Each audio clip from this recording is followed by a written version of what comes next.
Part three. I really need to clear my damn storage. It is crazy, I swear. One moment. Okay, so part three on the hospital call. So I called the hospital this time without calling the number of the person who called me originally, right? Or left the number with my family. Because what I'm seeing is whoever it was that reached out to my family before and deceived the hell out of everybody, lied to everybody, the whole nine, made people think that they were signing up for some type of documentary, giving all kinds of information about me. And then people turned around and flipped it and made it seem as if those people turned on me.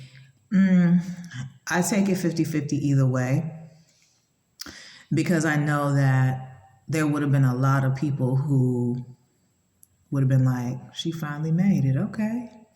And they would have wanted to be a part of that, right? Even if they wanted to take the shine, they still would have wanted to be a part of it, right? And so I said, no. I can see a few of them doing some fucked up shit, but for the most part, I think a lot of people got interviewed, and that's how someone was able to gain knowledge as to like what kind of person I was, instead of them actually just asking me, which is what any normal person would do. But I don't think that this person, whoever they were, had my best interest at heart. I've been getting followed for a long time, so I'm not really surprised at any of it, right? So I said, okay, back to the call.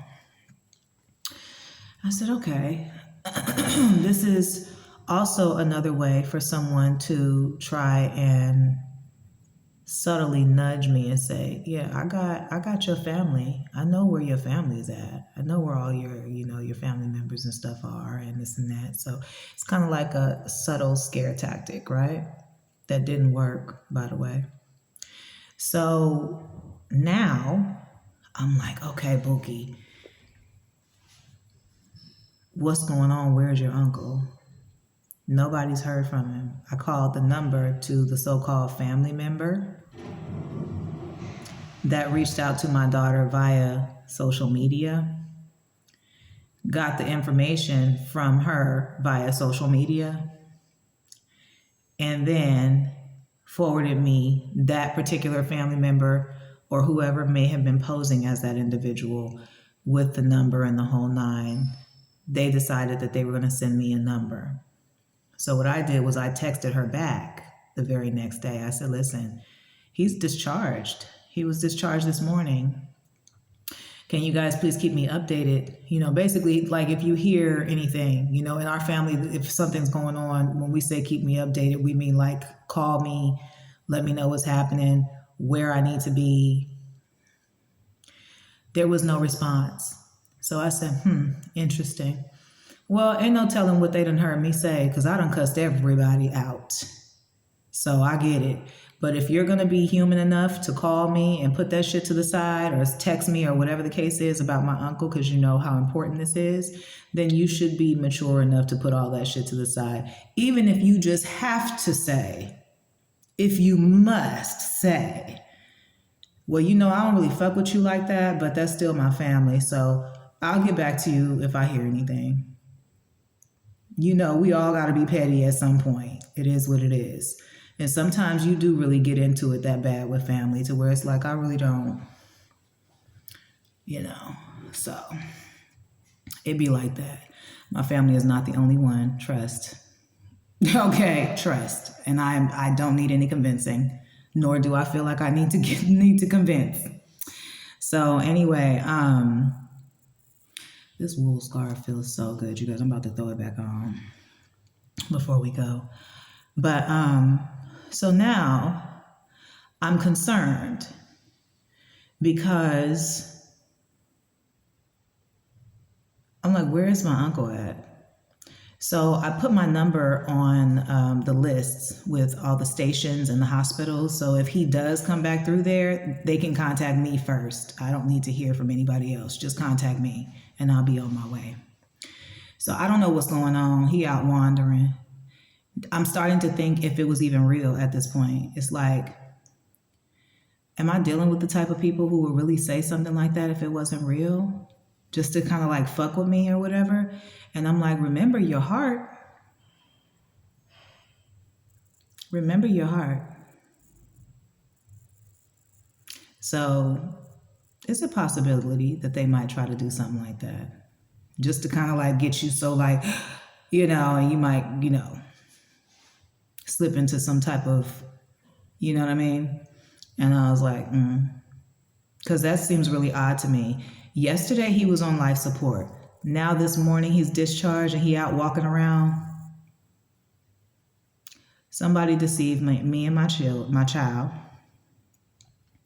That I do not believe that was my family member who texted me. I don't believe that those were any of my family members who were calling me from any of those other numbers. I think those numbers were mimicked. I think that they were copied. I think that they were hijacked. And I believe that if there was someone out there who wanted to get my phone number and just so happened to stumble upon it and wanted to see if it was really my number, the worst thing you could have done was lie about someone that I am so utterly in love with at that point in my life. Like, he was the only man that was there when my son was born. That is my uncle, and that is my only uncle. So, that was not a good move. You should not have done that. And you just keep fucking with me. And I said, oh, okay, I see. So I don't believe that he was ever in the hospital. He don't move like that. You know what I'm saying? I know him well enough to know he don't move like that. You know, and so, and because there are so many sick ass people out there, when I say utterly in love with him like that, I mean that in the straightest what is the word? I want to say incestual, but I don't know if incestual is a word. I know incestuous is. Okay, but in the most non-incestuous way. Okay? If that's a word, and I think it is. But I don't feel like looking it up, so you get the point. I am worried about him, but I'm more worried about who's out there trying to track down my family members. And for what? So the phone is off. And I'm going to keep it that way because it's been time for me to get a new phone. This phone is pretty much out of storage. I'm tired of using it. I've been saying I didn't like the phone since I got the damn phone. So I've been using up the storage on purpose because I want to buy a new phone. And so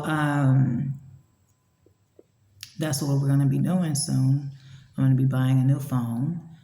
And then this one I will retire it, you know, and let it go and stack up with the other ones and keep the other ones company, you know. The only thing that I'm concerned about right now is there's this going. I'm not sure what you mean, but what it sounds like is you're thinking of trying to ship either me or one of my kids off or all of us off. Not a good idea. That's what it sounds like to me. It just sounds that way. They're going. Well, nobody's asked me out to, I'm not going on a date. Nobody's asked me to a party of any form, any sort. My kids, even though we're all going through what we're going through, everybody has a curfew. They can't just be out anywhere willy-nilly like that. You know what I'm saying? I don't know. It's really weird. So, next situation. So now you understand why I have cause for concern, okay? And I'm a little perturbed also. So my children's father decides that he is going to kick my son out into the street. That's what he decided to do. He doesn't call me. Yes, the phone was on at that time. He doesn't call me. He doesn't text me. He doesn't say anything. He just kicks my son out into the street. So my son gets at me. He's like, Mom, I'm not cool with it over here. I'm about to be on my way back. I said, well, I'm not going to stop you. You know what's going on, though. I'll do my best. But if you're not comfortable there, I don't want you there then. Simple as that. You don't have to explain to me what happened, how it happened, none of that. If you are uncomfortable there, you feel unwanted there, you don't need to be over there. Because trust and believe, I understand how that dynamic works. Because I was once with the man that his wife is now with. And no, she was not married to him. She came after me. Okay? Thank you to all of you guys who were doing the checking and everything. I appreciate the creativity, but no, that's not the case. You know, he found love and he got married, and that's good for him. Okay? But what I will say is, I know about that. And I know how he acts. And I know that I wasn't surprised. So all of the co-parenting agreement, he never abided by it. He went behind my back trying to get full custody of my son. Lied on me and said I was an unfit parent. Child, it's been a mess. But for some reason, he can't pick up that phone and call me and say, listen, we need to have a discussion about our son. This is what's going on. He's already tried to fight my daughter. I said, you know what? Maybe you being an absentee father was a good idea. Because this is some bullshit that I'm hearing. And this is the wrong time in my life where I need to be hearing this shit. You know, like the one time I need you to show up, the one time I needed you to show up and be there. You couldn't even do that for me. And I have accommodated that man for years. And I have said no more. No more. Honey, you better call your peoples, call your wife, call your wife's peoples. Because that's, you know what I'm saying? No more. You're not going to be hurting me and my babies no more. Now, if you want to come see him, you can. But that door, I have finally closed that door. And it had been like 20 years. I finally was like, I'm tired. It feels like I'm begging you to see your own children. I'm tired of this shit. You know, and you're not respectful. Even though I know I deserve the respect, you're just not respectful. Like, who kicks the child out into the street and then don't call their mama?